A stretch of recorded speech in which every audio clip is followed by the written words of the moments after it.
Hello, thank you for joining me. I've just come out between showers to pick some of the sweet peas. The more I pick, the more they will flower, so I'm quite happy to keep picking them. But I thought before I pick them, I will make a recording in front of them. And I'm going to read you a poem. You will have gathered by now, if you've been following me at all, that I like poetry. It appeals to me. This one really hit the mark.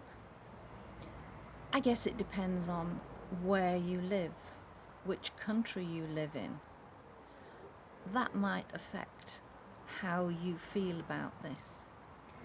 But it's written by a guy called Brian Bilston, and it was written in 2016.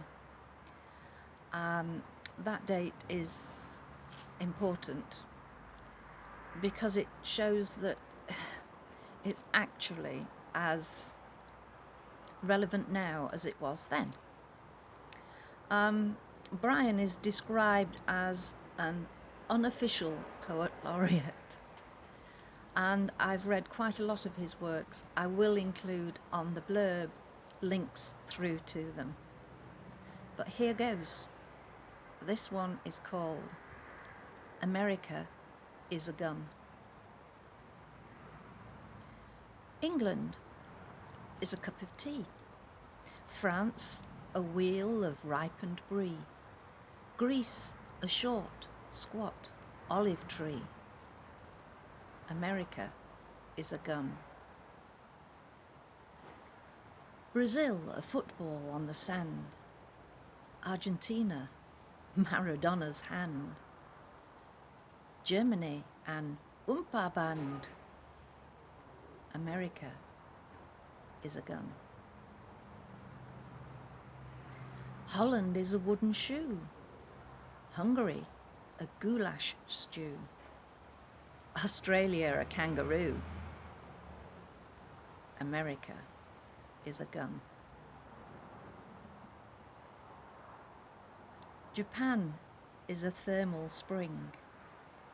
Scotland is a Highland fling.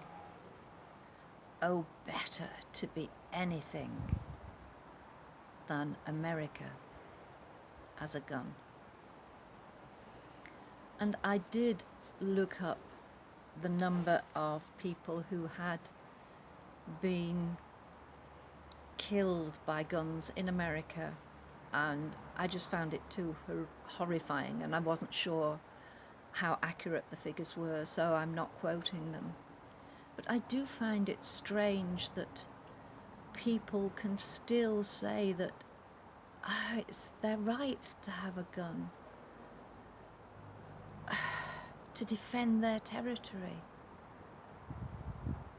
but they don't put any barriers round that.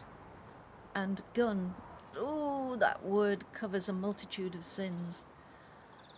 And it was brought home to me by the actor Matthew McConaughey was speaking either at somewhere in America, one of the houses, the representatives or Congress, I don't know which. And he said he is a gun owner, but he is a gun owner who knows what he's doing and does things carefully. Yet he was arguing that guns be kept, but that guns be downgraded and people checked. And this was following on from the dreadful tragedy in Texas. And his wife was holding a pair of Converse trainers, and one of them had a heart drawn on the white tip of the toe. And he explained that she was holding those because those trainers were the only way that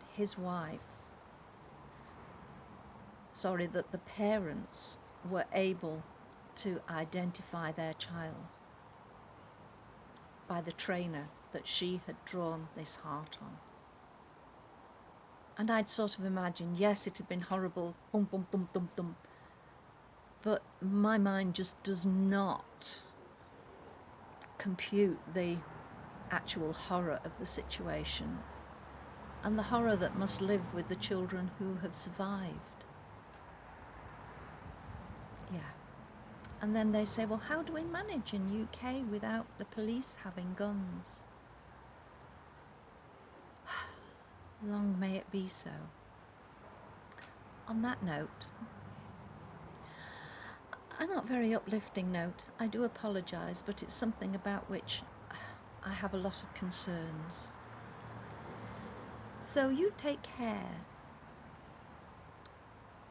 keep smiling, and please join me tomorrow, when I promise I'll try and be much more cheerful.